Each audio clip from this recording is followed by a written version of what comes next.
So hello friends, நான் இந்த YouTube channel புதுசாக ஆரம்பிச்சிருக்கேன். என் பேர் சஞ்சய். எதுக்காக ஆரம்பிச்சிருக்கேன்னா நான் இப்போ ஒரு டிஎன்பிஎஸ்சி எல்லோரும் ப்ரிப்பேர் பண்ணுறாங்க ஸோ குரூப் 1, குரூப் 2, குரூப் 4 எல்லாமே அதுக்காக ஜியாகிரஃபி, பாலிட்டி நானும் ப்ரிப்பேர் பண்ணிகிட்ருக்கேன். ஸோ என் கூடவே நான் ப்ரிப்பேர் பண்ணது மட்டும் இல்லாமல் நான் வீடியோஸும் அப்லோட் பண்ணிகிட்டே இருக்கேன், நான் படித்த வரைக்கும் ஸோ உங்களுக்கும் இந்த வீடியோஸ் பார்க்கும்போது கொஞ்சம் ரிவைஸ் பண்ண மாரி இருக்கும் அதுக்காக தான் இந்த வீடியோஸ் நான் போட்டுட்ருக்கேன்.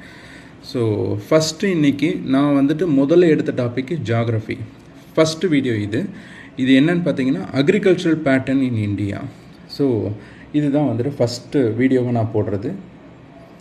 அக்ரிகல்ச்சர்னால் எல்லாருக்கும் தெரியும் ஸோ நிலத்தை நம்ம விழுது, அதுக்கப்புறம் பயிரிட்டு, அதுக்கப்புறம் நம்ம அறுவடை பண்ணுவோம் ஸோ இது மட்டும் கிடையாது, நம்ம அனிமல்ஸை வளர்க்குறது, அதுக்கப்புறம் பிற பொருட்கள்லாம் உற்பத்தி செஞ்சு அதை நம்ம மார்க்கெட்டுக்கு செல் பண்ணுறது, இல்லைன்னா நம்மளோட ஃபுட் செக்யூரிட்டிக்கு யூஸ் பண்ணுறது. இது எல்லாமே எதுக்குன்னு பார்த்தீங்கன்னா நம்ம ஹியூமன் லைஃப்பை சஸ்டெயின் பண்ணுறதுக்காக தான் நம்ம இந்த ப்ராக்டிஸே நம்ம மேக் பண்ணிகிட்ருக்கோம் ஸோ அக்ரிகல்ச்சருங்கிறது பார்த்திங்கன்னா இது ஒரு பேக் போன் ஆஃப் இந்தியா அப்படிங்கிறது முன்னாடியிலேருந்தே சொல்லிகிட்ருக்காங்க. ஒன்ஸ் நமக்கு சுதந்திரம் அடைஞ்ச உடனே ஆல்மோஸ்ட் ஒரு 70 to 80% ஆஃப் பீப்புளை அக்ரிகல்ச்சரில் தான் ரிலே ஆகி இருந்தாங்க பட் இப்போது டெர்ஷரி செக்டார்னு சொல்லப்படுற service sector, IT industries, industrial like automobile industries எல்லாம் போனால் கூட ஸ்டில் அக்ரிகல்ச்சரல் ரொம்ப மெயின் இம்பார்ட்டன்ட் ஆக்டிவிட்டி. ஏன் அப்படின்னா நம்ம கண்ட்ரிக்கு ஃபுட் செக்யூரிட்டிங்கிறது ரொம்ப முக்கியம் ஸோ அதனால தான் இது இது பேக் போன் ஆக்டிவிட்டின்னு சொல்கிறாங்க இது ஃபுட்டு ப்ரொடியூஸ் பண்ணுறது மட்டும் இல்லாமல் ரா மெட்டீரியல்ஸும் நிறையா இண்டஸ்ட்ரீஸ்க்கு ப்ரொவைட் பண்ணிக்கிட்டே இருக்குது இப்போது பார்த்திங்கன்னா அக்ரிகல்ச்சரில் நிறையா கிராப்ஸ் நம்ம சொல்லுவோம். உதாரணத்துக்கு ஃபுட் கிராப்ஸ், கேஷ் கிராப்ஸ், அதுக்கப்புறம் ஹார்டிகல்ச்சர் கிராப்ஸ், அதுக்கப்புறம் பிளான்டேஷன் கிராப்ஸ் அப்படின்னு சொல்லுவோம். ஃபுட் கிராப்ஸ்னால் ஒன்றும் கிடையாது, நம்மளுடைய சுயத்துக்காக, அதாவது மனிதர்களுக்கு பயன்படுற எல்லாமே ஃபுட் கிராப்ஸ்ன்னு சொல்லுவோம் உதாரணத்துக்கு ரைஸ், அதுக்கப்புறம் மெய்ஸு, அதுக்கப்புறம் வீட்டு, கோதுமை, அதுக்கப்புறம் மில்லட்டு, இதெல்லாமே ஃபுட் கிராப்ஸு. கேஷ் கிராப்ஸ்னால் நாம் பயிரிடுற பயிர்கள் எல்லாமே என்னென்னா நமக்கு ரொம்ப கொஞ்சமான அளவு யூஸ் பண்ணிவிட்டு அதை மார்க்கெட்டுக்கு செல் பண்ணி அதுலேருந்து நம்ம லாபம் பார்க்குறது தான் கேஷ் கிராப்ஸு. ஹார்டிகல்ச்சர் கிராப்ஸ் அப்படின்னு நம்ம பார்த்தோம்னா ஃப்ரூட்ஸ், வெஜிடபிள்ஸு, ஃப்ளவர்ஸு, இதெல்லாம் ஹார்டிகல்ச்சர் கிராப்ஸ். பிளான்டேஷன் கிராப்ஸ்ன்னு பார்த்திங்கன்னா டீ, காஃபி, ரப்பர், டொபாக்கோ, இதெல்லாம் பிளான்டேஷன் கிராப்ஸு.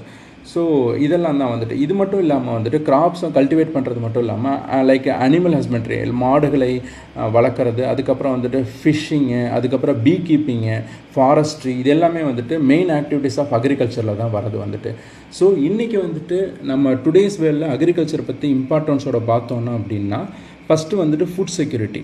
கண்டிப்பாக நம்மளோட க்ரோயிங் பாப்புலேஷனுக்கு கண்டிப்பாக ஃபுட் செக்யூரிட்டிங்கிறது ஷியூராக தேவை ஸோ அதனால தான் agriculture is the backbone of இந்தியான்னு சொல்கிறாங்க. இது அவைலபிலிட்டி ஆஃப் எசென்ஷியல் நியூட்ரியன்ஸுக்கு ப்ரொவைட் பண்ணிகிட்டே இருக்குது. நெக்ஸ்ட்டு பார்த்திங்கன்னா ரெண்டாவது employment, one of the largest source of jobs worldwide. Example agriculture இருக்கிறதுனால தான் மோஸ்ட் ஆஃப் த டெவலப்பிங் கண்ட்ரீஸில் இது ஒரு பெரிய ஜாபாகவே போயிட்டு இருக்குது நெக்ஸ்ட்டு ரா மெட்டீரியல்ஸு. எக்ஸாம்பிள் நம்ம இப்போ ஷர்ட்டு, கிளாத்ஸ் எல்லாமே போடுறோம் இதெல்லாம் எதுலேருந்து தயாராகுதுன்னா காட்டன்லேருந்து தான் தயாராகுது ஸோ இது என்னென்னா ரா மெட்டீரியலாக காட்டன் டெக்ஸ்டைல் இண்டஸ்ட்ரிக்கு ப்ரொவைட் பண்ணிகிட்டே இருக்குது. அதேமாரி சுகர்லேருந்து தான் சுகர் கேன்லேருந்து தான் சுகர் எடுக்கிறோம் ஸோ சுகர் பார்த்திங்கன்னா வேர்ல்ட்லேயே நம்ம 3rd லார்ஜஸ்ட் ப்ரொடியூசர். ஃபஸ்ட்டு பார்த்திங்கன்னா கியூபா, செகண்ட் பார்த்திங்கன்னா பிரேசில், நெக்ஸ்ட்டு நம்ம தான் அதேமாரி சுகர்லேருந்து மொலாசஸ்ன்னு சொல்லிட்டு ஒரு திரவ பொருள் அதாவது சுகர் சிரப் மாரி நம்ம ஆல்கஹால் இண்டஸ்ட்ரிக்கு சென்ட் பண்ணுறோம். அதேமாரி சகேட்டின்னு சொல்லிட்டு பேப்பர் இண்டஸ்ட்ரிக்கும் நம்ம சென்ட் பண்ணுறோம் சுகர் கேன்லேருந்து. ஸோ இது மட்டும் இல்லாமல் அக்ரோ பேஸ்டு இண்டஸ்ட்ரீஸ்க்கும் நிறையா ரா மெட்டீரியல் நம்ம அக்ரிகல்ச்சர்லேருந்து ப்ரொவைட் பண்ணிகிட்டே இருக்கோம். எக்கனாமிக் க்ரோத்துன்னு பார்த்தோன்னா இது ரொம்ப major contributor economic growth. Almost 50% of, அதாவது 15 to 18% ஆஃப் ஜிடிபி அக்ரிகல்ச்சர்லேருந்து தான் சென்ட் பண்ணிகிட்டே இருக்கும், நம்ம சென்ட் ஆகுது நெக்ஸ்ட் திங் என்னென்னு பார்த்தீங்கன்னா என்விரான்மெண்டல் பேலன்ஸ். உதாரணத்துக்கு இது மெயின்டைன் பண்ணது எக்கலாஜிக்கல் பேலன்ஸை மெயின்டைன் பண்ணிக்கிட்டே இருக்குது நெக்ஸ்ட்டு மேஜர் கிராப்ஸ் இன் இந்தியான்னு பார்த்தீங்கன்னா நம்ம சவுத் இந்தியாவில் பார்த்திங்கன்னா ரைஸ் தான் அளவுக்கு அதிகமாக கல்டிவேட் பண்ணிகிட்டே இருக்கோம். நார்த்தில் ரைஸும் பண்ணுறாங்க, அதே சமயத்தில் வீட்டும் பண்ணுறாங்க. பஞ்சாப், ஹரியானாலாம் பார்த்திங்கன்னா அவங்களுக்கு வீட்டு தான் வந்துட்டு மெயின் வந்துட்டு. ரைஸும் வந்துட்டு கல்டிவேட் பண்ணுறாங்க. நெக்ஸ்ட்டு மில்லட், அதாவது கடுகு, இதெல்லாமே வந்து கேஷ் கிராப்ஸ்னால் வந்துட்டு cotton, sugarcane and jute. Plantation crops உங்களுக்கு வந்துட்டு டீ வந்து அசாமில், கேரளாவில், தமிழ்நாடு சில இடத்துல வந்துட்டு பண்ணுறாங்க. அதேமாரி காஃபி அது கர்நாடகாவில் தான் வந்துட்டு மெயின் ப்ரொடியூசர், லார்ஜஸ்ட் ப்ரொடியூசராக இருக்காங்க. ரப்பர் வந்துட்டு பார்த்திங்கன்னா கேரளாலையும் பண்ணிகிட்டு இருக்காங்க வந்துட்டு. ஸோ இதுதான் வந்துட்டு அக்ரிகல்ச்சரலோட பேசிக் டீட்டெயில்ஸு. நெக்ஸ்ட்டு நம்ம என்ன பார்க்குறோம் அப்படின்னு பார்த்திங்கன்னா டைப்ஸ் ஆஃப் ஃபார்மிங். ஃபஸ்ட்டு ஒன்று வந்து பார்த்திங்கன்னா சப்சிஸ்டன்ஸ் ஃபார்மிங். சப்சிஸ்டன்ஸ் ஃபார்மிங்கிறது தன்னிறைவு விவசாயம். உதாரணத்துக்கு 1 ஏக்கர் நிலம் இருக்குது அப்படின்னு வச்சுக்கோங்க வந்துட்டு. அந்த நிலத்தில் வந்துட்டு உழுது அதுக்கப்புறம் வந்துட்டு விளைச்சல் காணதுக்கப்புறம் வந்துட்டு அறுவடை பண்ணுறோம். அதுலேருந்து வர கிராப்ஸ் எல்லாத்தையுமே வந்துட்டு தன்னுடைய ஃபேமிலி யூஸ்க்காக அவங்க யூஸ் பண்ணிக்கிட்டு சொற்ப அமௌண்ட், அதாவது லைக் சர்ப்ளஸ் அமௌண்ட் ஆஃப் கிராப்ஸை வந்துட்டு மார்க்கெட்டுக்கு விற்று கொஞ்சமாக லாபம் பார்க்குறது தான் வந்துட்டு சப்சிஸ்டன்ஸ் ஃபார்மிங் அப்படின்னு சொல்லுவாங்க வந்துட்டு. ஸோ இது யார் யூஸ் பண்ணுவாங்க அப்படின்னா லைக் சிறு விவசாயிகள்னு சொல்லுவாங்கள்ல வந்துட்டு. சின்ன சின்ன வில்லேஜில் 1 ஏக்கர், 1.5 ஏக்கர், 2 ஏக்கர் அப்படின்னு வச்சுருப்பாங்களே வந்துட்டு. ஃபேமிலி மெம்பர்ஸே வந்துட்டு அந்த லேண்டுக்கு ஹெல்ப் பண்ணிவிட்டு என்ன பண்ணுவாங்க, அவங்களே வந்துட்டு அந்த கிராப்ஸை வந்துட்டு அவங்களே வந்துட்டு கன்சியூம் பண்ணிப்பாங்க. அதுக்கப்புறம் வந்துட்டு அவங்க ரிமைனிங் கொஞ்சம் இருந்ததுன்னா அதை வந்துட்டு மார்க்கெட்டுக்கு செல் பண்ணிவிட்டு அதுலேருந்து வந்துட்டு லாபம் பார்ப்பாங்க வந்துட்டு. இதுதான் வந்துட்டு சப்சிஸ்டன்ஸ் ஃபார்மிங். இது எங்கே இருக்குது அப்படின்னு பார்த்தீங்கன்னா லைக் பீகார், அதுக்கப்புறம் ஒடிசா, இந்த டெக்கான் பிளாட்டூ ஏரியாலெல்லாம் வந்துட்டு பார்த்திங்கன்னா சப்சிஸ்டன்ஸ் ஃபார்மிங் நிறையா வந்துட்டு ப்ராக்டிஸை ஃபாலோ பண்ணிகிட்டு இருக்காங்க வந்துட்டு. அடுத்தது வந்துட்டு பார்த்திங்கன்னா ட்ரெடிஷ்னல் ஃபார்மிங். ட்ரெடிஷ்னல் ஃபார்மிங்கிறது வந்துட்டு ரொம்ப லோ ப்ரொடக்டிவிட்டி. உதாரணத்துக்கு சின்ன ஏரியாவில் வந்துட்டு மண்வெட்டி, அதுக்கப்புறம் புல்லட் கார்ட் யூஸ் பண்ணி வந்துட்டு ஏறு தழுவுறது, அதுக்கப்புறம் வந்துட்டு எந்த ஒரு மாடர்ன் மிஷினரிஸு எதுவுமே பெருசாக யூஸ் பண்ணாமல் வந்துட்டு like high yielding variety of seeds எதுவும் யூஸ் பண்ணாமல், இன்செக்டிசைட்ஸு, பெஸ்டிசைட்ஸ் எதுவும் யூஸ் பண்ணாமல் நார்மலாக ஓல்டு டூல்ஸை மட்டும் யூஸ் பண்ணுறது தான் வந்துட்டு ட்ரெடிஷ்னல் ஃபார்மிங்னு சொல்கிறது வந்துட்டு. இதுவும் ரொம்ப லோ ப்ரொடக்டிவிட்டியை தான் கொடுக்கும் வந்துட்டு, ரொம்ப ஹை ப்ரொடக்டிவிட்டியே கொடுக்காது. இது எங்கேன்னு பார்த்தீங்கன்னா வந்து நார்த் ஈஸ்ட் சைடில், அதேமாரி வந்துட்டு ஜார்க்கண்டு இந்த ஏரியாலெலாம் வந்துட்டு சம் கைண்ட் ஆஃப் ட்ரைபல் ஏரியாஸில் பார்த்திங்கன்னா மத்திய பிரதேஷ் இதுமாரி ஏரியாலெலாம் அவங்க ட்ரெடிஷ்னல் ஃபார்மிங் இன்னும் ஃபாலோ பண்ணிகிட்டு இருக்காங்க. அடுத்தது வந்துட்டு பார்த்திங்கன்னா ஷிஃப்டிங் அக்ரிகல்ச்சர். இது வந்துட்டு பார்த்திங்கன்னா ஸ்லாஷ் அண்ட் பேர்ன் மெத்தடு. இது வந்துட்டு அடிக்கடி கேட்டிருக்காங்க. என்ன ஸ்லாஷ் அண்ட் பேர்ன் அப்படின்னா வந்துட்டு இப்போ உதாரணத்துக்கு இப்போ காடு பகுதிகள்லாம் பார்த்திங்கன்னா ஒரு பீஸ் ஆஃப் லேண்ட் இருக்கும் வந்துட்டு. அவங்க என்ன பண்ணுவாங்க, ட்ரைபல் பீப்புள்ஸு அந்த எல்லாத்தையுமே வந்துட்டு மரத்தை எல்லாத்தையும் வெட்டி அந்த மரத்தோட ட்ரங்க்கு, பிரான்ச்சு எல்லாத்தையுமே வந்துட்டு எரிய விட்டுடுவாங்க. எரிஞ்ச உடனே வந்துட்டு அந்த நிலம் சுத்தமாயிடும். அதோட ஆஷஸ் எடுத்து அந்த சாயில் உரமாக போட்டுவிடுவாங்க, அதாவது ஃபெர்டிலைசராக போட்டுட்டு அங்கே வந்துட்டு பொட்டேட்டோ, இதேமாரி காய்கறி, இது சில கிராப்ஸு எல்லாத்தையும் வந்துட்டு க்ரோ பண்ணுவாங்க. ஸோ ஒன்ஸ் 1 or 2 இயர்ஸ் முடிச்சதுக்கப்புறம் அந்த சாயிலோட ஃபெர்டிலிட்டி வந்துட்டு சுத்தமாக வந்துட்டு டவுன் ஆகிடும். அதுக்கப்புறம் வந்துட்டு உங்களுக்கு பார்த்திங்கன்னா அந்த சாயிலில் எந்த ஒரு கிராப்பையும் க்ரோ பண்ணவே முடியாது வந்துட்டு. ஒன்ஸ் அது முடிஞ்சதுக்கப்புறம் என்ன பண்ணுவாங்கன்னா அந்த லேண்டை யூஸ் பண்ணாமல் இன்னொரு இடத்துக்கு போவாங்க வந்துட்டு. ஒரு லேண்டை விட்டு இன்னொரு லேண்டு, அதாவது ரொட்டேஷன் ஆஃப் லேண்ட் அப்படின்னு சொல்லுவாங்க வந்துட்டு. இது வந்துட்டு மோஸ்ட்டாக வந்துட்டு ட்ரைபல் பீப்புள்ஸ் யூஸ் பண்ணுவாங்க. இந்த மெத்தடாலஜியை தான் ஃபாலோ பண்ணுவாங்க. இதுதான் வந்துட்டு ஸ்லாஷ் அண்ட் பேர்ன் மெத்தட் அப்படின்னு சொல்லுவாங்க வந்துட்டு. அடுத்தது வந்துட்டு பார்த்திங்கன்னா இன்டென்சிவ் ஃபார்மிங். இது நம்ம யூஸ் பண்ணுறது. உதாரணத்துக்கு தஞ்சாவூர், நாகப்பட்டினம் இந்தமாரி டெல்டா மாவட்டங்கள்லாம் பார்த்திங்கன்னா வந்துட்டு ஒரு 10 ஏக்கர் 20 ஏக்கர் நிலம் இருக்குது அப்படின்னு வச்சுக்கோங்க. அதில் வந்துட்டு லைக் தெளிவதை விட்டு அதுக்கப்புறம் லைக் நெல் எல்லாத்தையும் க்ரோ பண்ணி அதுக்கப்புறம் வந்துட்டு அறுவடை பண்ணுவாங்க வந்துட்டு. ரொம்ப ஹை ஈல்டு நிறையா வந்துட்டு நெல் எல்லாம் காணுவாங்க வந்துட்டு, அதிக மேனி காணுவாங்க வந்துட்டு. இதை தான் வந்து இன்டென்சிவ் ஃபார்மிங்னு சொல்லுவாங்க. இதில் வந்துட்டு ஃபெர்டிலைசர், இன்செக்டிசைட்ஸு, இரிகேஷன் ஃபெசிலிட்டிலாம் யூஸ் பண்ணுவாங்க வந்துட்டு. ஸோ இதெல்லாம் வந்துட்டு இன்டென்சிவ் ஃபார்மிங். இங்கே வந்துட்டு பார்த்திங்கன்னா ரைஸு இதெல்லாம் வந்துட்டு இன்டென்சிவ் ஃபார்மிங்காக பண்ணிகிட்ருக்காங்க. நார்த்து சைடில் பார்த்திங்கன்னா வீட்டு இதெல்லாமே வந்துட்டு இன்டென்சிவ் ஃபார்மிங்காக பண்ணிகிட்ருக்காங்க வந்துட்டு. பஞ்சாப், ஹரியானா இங்கெல்லாம் வந்துட்டு. அடுத்தது வந்துட்டு பார்த்திங்கன்னா ட்ரை ஃபார்மிங். ரொம்ப லோ ரெயின்ஃபாலே இல்லாத ஏரியாலாம் பார்த்திங்கன்னா வச்சுக்கோங்க, ராஜஸ்தானு, சில ஏரியா ஆஃப் குஜராத்து, சில ஏரியாவில் மத்திய பிரதேஷ், இந்த இடத்துல பார்த்திங்கன்னா ட்ரை ஃபார்மிங் மெத்தடாலஜி யூஸ் பண்ணுறாங்க. அங்கே வந்துட்டு அவ்வளோ பெரிய ரெயின்ஃபால்லாம் இருக்காது. ஸோ ரொம்ப வறட்சியான இடமா இருக்கும் வந்துட்டு. இங்கே பெருசாக வந்துட்டு மெய்ஸோ வீட்டோ இதெல்லாம் வந்துட்டு க்ரோ பண்ண முடியாது. அங்கே வந்துட்டு என்ன யூஸ் பண்ணுவாங்கன்னா மோஸ்ட்டாக வந்துட்டு பஜ்ரா, லைக் பேர்ல் மில்லெட்டு, பஜ்ரான்கிறது ஒன்றும் கிடையாது, அந்த சோள வகை தான் வந்துட்டு பேர்ல் மில்லெட்டு, ஃபிங்கர் மில்லெட். பேர்ல் மில்லெட்னால் வந்துட்டு கம்பு, ஃபிங்கர் மில்லெட்னால் வந்துட்டு கேழ்வரகு, ராகி இதெல்லாம் வந்துட்டு பயன்படுத்துவாங்க வந்துட்டு. ஸோ இதெல்லாம் தான் வந்துட்டு ட்ரை ஃபார்மிங்கில் வந்துட்டு கல்டிவேட் பண்ணுவாங்க. அடுத்தது வந்துட்டு பார்த்திங்கன்னா டெரஸ் ஃபார்மிங். உதாரணத்துக்கு இது ரொம்ப ஹில்லி ஏரியாவில் தான் வந்துட்டு, இது நார்த்து சைடில் தான் மோஸ்ட்டாக இருக்கும். சில வெஸ்டர்ன் காட்ஸில் வந்துட்டு இந்த டெரஸ் ஃபார்மிங் யூஸ் பண்ணுவாங்க. இந்த இமேஜில் பார்த்தீங்கன்னா வந்துட்டு ஸ்லோப்பாக இருக்கும் வந்துட்டு, ஆனால் வந்துட்டு சில ஃப்ளாட் சர்ஃபேஸ் லேண்டாக இருக்கும் வந்துட்டு. இதில் என்ன பண்ணுவாங்க வந்துட்டு ரைஸோ இல்லை வீட்டோ இல்லை மில்லட்டோ அதுமாரி வந்துட்டு க்ரோ பண்ணுவாங்க, அப்புறம் கல்டிவேட் பண்ணுவாங்க.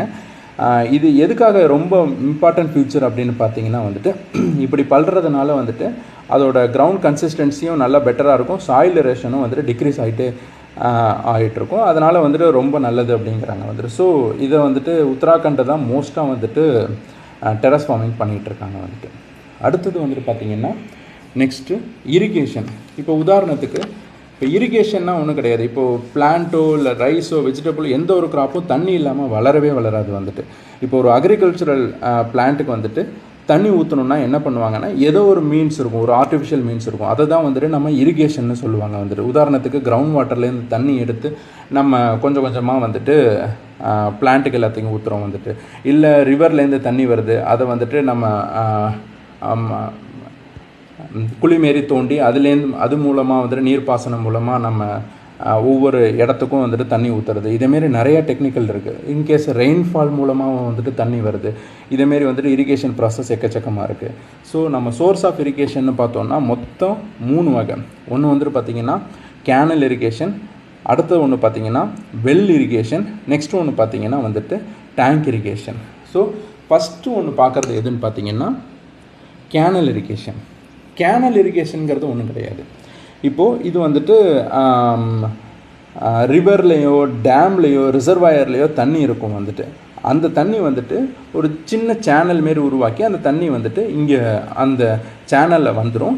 நமக்கு எப்போ தேவைப்படுதோ அப்போ வந்துட்டு ஒவ்வொரு லேண்டுக்கும் ஒரு ஃபீல்டுக்கும் வந்துட்டு தண்ணி வந்துட்டு பாய்ச்சிட்டே இருப்பாங்க. இதுதான் வந்துட்டு கேனல் இரிகேஷன் அப்படின்னு சொல்கிறது வந்துட்டு. இந்த கேனல் இரிகேஷனில் 2 வகை இருக்குது. ஒன்று இனுண்டேஷன் கேனல், இன்னொன்று பெரினியல் கேனல் வந்துட்டு. இனுண்டேஷன் கேனல் அப்படிங்கிறது என்னென்னா, இப்போது வாட்டர் வந்துட்டு ரிவர்லேருந்து டைரெக்டாக கேனலுக்கு வருது வந்துட்டு. இப்போ எப்போ வரும் அப்படின்னா ரெய்னி சீசன்லேயோ இந்த ஃப்ளட் இருக்கும்போது என்ன ஆகும்னா அந்த ஆற்றுலேருந்தோ இதுலேருந்தோ தண்ணி வந்துட்டு மீறி உங்களுக்கு வந்துட்டு இந்த அந்த கேனலில் வரும் வந்துட்டு. ஸோ ஆட்டோமேட்டிக்காக உங்களுக்கு வந்துட்டு அந்த நேரத்தில் உங்களுக்கு ஃபீல்டுக்கு நம்ம தண்ணி பாய்ச்சிக்கலாம் வந்துட்டு. இது எப்போ ஆப்ரேஷனல் இருக்குன்னா ரெய்னி சீசன்லேயோ இல்லை வந்துட்டு ரொம்ப ஹியூமிடிட்டியான டைம்லேயோ தான் வந்துட்டு உங்களுக்கு இனுண்டேஷன் கேனல் உங்களுக்கு ஆக்டிவாக இருக்கும். மற்ற நேரத்தில் இது ஆப்ரேஷனலாக இருக்காது வந்துட்டு. அதேமாரி பெரினியல் கேனல் அப்படின்னா வந்துட்டு டேரெக்டாக வந்துட்டு டேம்லேயே வந்துட்டு பேரேஜ் மாரியோ இல்லை வந்துட்டு ரிசர்வாயர் மாரியோ வந்துட்டு ஒரு கட்டி விட்டுருப்பாங்க. அது வந்துட்டு வாட்டர் ஃப்ளோவை ரெகுலேட் பண்ணிகிட்டே இருக்கும் வந்துட்டு. ஸோ நமக்கு எப்பப்போல்லாம் தேவையோ அப்பப்போ மட்டும் அந்த டேமையோ எதோ ரிசர்வாயரையோ திறந்து ஆட்டோமேட்டிக்காக நம்மளுக்கு வந்துட்டு தண்ணி வந்துட்டு பாய்ச்சிட்டே இருப்பாங்க. இது வந்து கண்ட்ரோலபிளாக இருக்கும், அதனால் ரிலேபிளாக இருக்கும். ஸோ இது வந்துட்டு ரொம்ப பெஸ்ட் மெத்தட் அப்படிங்கிறாங்க. நெக்ஸ்ட்டு பார்க்குறது வெல் இரிகேஷன். வெல் இரிகேஷனில் மொத்தம் 2 வகை இருக்குது. ஒன்று டியூப் வெல், இன்னொன்று ஓப்பன் வெல் அப்படின்னு சொல்கிறாங்க. ஓப்பன் வெல்னால் நம்மளுக்கு முன்னாடிலாம் பார்த்துருப்போம், நம்ம சின்ன வயசில் கிணறு ஒன்று இருக்கும் வந்துட்டு. நம்ம என்ன பண்ணுவோம், தண்ணி எடுக்கணுன்னா என்ன பண்ணுவோம், ஒரு வாளியை கட்டி விட்டு அங்கேருந்து தண்ணி எடுத்து நம்ம வந்துட்டு யூஸ் பண்ணிப்போம் வந்துட்டு. இதுதான் வந்துட்டு நார்மல் ஓப்பன் வெல் இரிகேஷன். இங்கே வந்துட்டு என்ன பண்ணுவாங்க, அந்த கிணத்துல தண்ணி இருக்கும் வந்துட்டு கிரவுண்ட் வாட்டர் லெவல், அங்கே வந்துட்டு பம்பு மாரி கட்டி விட்ருவாங்க. நமக்கு எப்போல்லாம் தேவையோ ஆட்டோமேட்டிக்காக சர்க்குலர் ப்ராசஸில் தண்ணி எடுத்து ஃபீல்டுக்கு விட்டுக்கிட்டே இருக்கும் வந்துட்டு. இதுதான் வந்துட்டு ஓப்பன் வெல். டியூப் வெல்லுங்கிறது ஒன்றும் கிடையாது.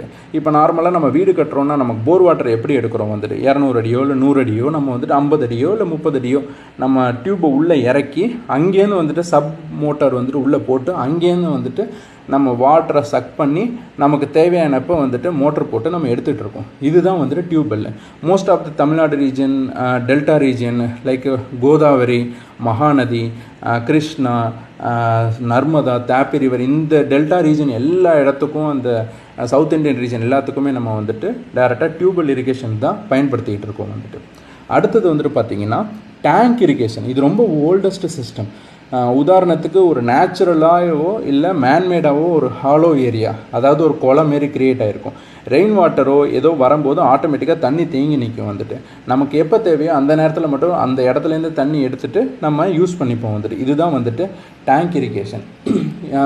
சில இடத்துல வந்துட்டு பார்த்திங்கன்னா டேங்க் இரிகேஷன் எதுக்காக யூஸ் பண்ணுறாங்கன்னா, மேபி ரெயின்ஃபால் அந்த இடத்துல இருக்காது, இல்லை வந்துட்டு அண்டர் கிரவுண்ட் சர்ஃபேஸில் அவ்வளோ தண்ணி இருக்காது வந்துட்டு, ரொம்ப எடுக்க முடியாது. அதனால் வந்துட்டு நேச்சுரல் ரிசர்வாயராக வந்து ரெயின்ஃபால் வரும்போது ஆட்டோமேட்டிக்காக நம்ம வந்துட்டு அந்த தண்ணியை பயன்படுத்திக்கிட்டு அது மூலமாக நம்ம விவசாயம் பண்ணுறது தான் வந்துட்டு டேங்க் இரிகேஷன் அப்படின்னு சொல்கிறாங்க வந்துட்டு. ஸோ இதனால் ஒரு நீங்கள் கேள்வி கேட்கலாம், மேபி இந்த வாட்டர் வந்து நீராவி மூலமாக போகுமே தவிர மற்றபடி வந்துட்டு உள்ளே வந்துட்டு சக்ஷன் ஆகாது, அதாவது இந்த சாயில் மூலமாக வந்துட்டு உள்ளே இறங்கி அண்டர் கிரவுண்டுக்கு போகாது வந்துட்டு. இந்த டேங்க் இரிகேஷன் மோஸ்ட்டாக யூஸ் பண்ணுற ஏரியா வந்துட்டு பார்த்திங்கன்னா வந்துட்டு அந்த லேண்டு ரொம்ப ராக்கி சர்ஃபேஸாக இருக்கும் வந்துட்டு, அண்டர் கிரவுண்டில் பெனட்ரேட் ஆகி உள்ளே போகாத அளவுக்கு தான் வந்துட்டு இருக்கும் வந்துட்டு. ஸோ அந்த இடத்துல தான் வந்துட்டு இந்தமாரி நேச்சுரலாகவோ இல்லை மேன்மேடு ஹாலோவாகவோ க்ரியேட் ஆகிருக்கும் வந்துட்டு.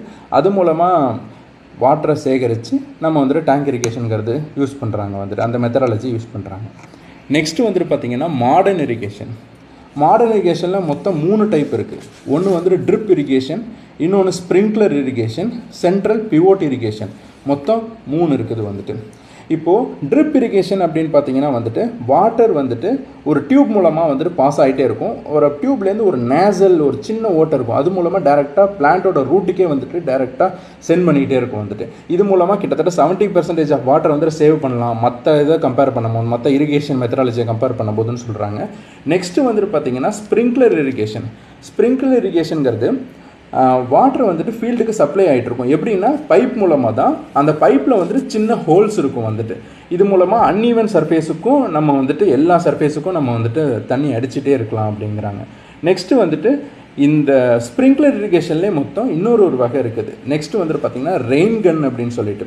ரெயின் கன்னால் ஒன்றும் கிடையாது. உதாரணத்துக்கு ஒரு சின்ன பைப் மாரி இருக்கும். இந்த செகண்ட் டயக்ராமில் பார்த்தீங்கன்னா வந்துட்டு உங்களுக்கு தெரியும் வந்துட்டு, ஃபஸ்ட்டு டயக்ராம் வந்துட்டு ட்ரிப் இரிகேஷன், டேரெக்டாக ரூட்டுக்கே வந்துட்டு தண்ணி போகுது.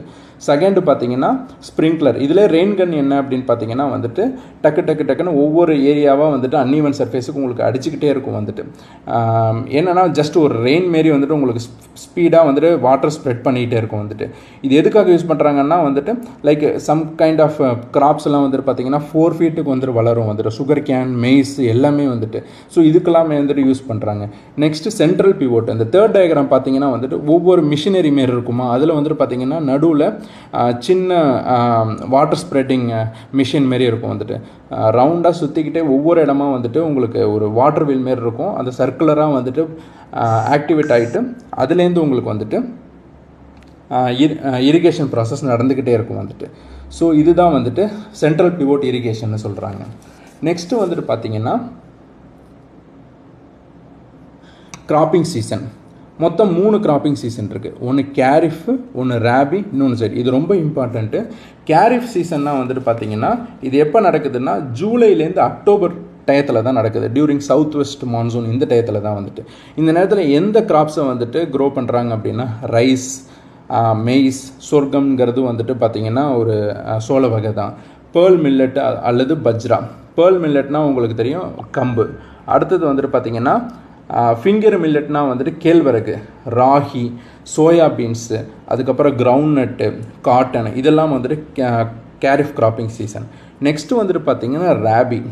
இது வந்துட்டு அக்டோபர்லேருந்து மார்ச் வரைக்கும், அதாவது நார்த் ஈஸ்ட் மான்சூனில் தான் இந்த கிராப்பிங் சீசன் நடக்குது. இதில்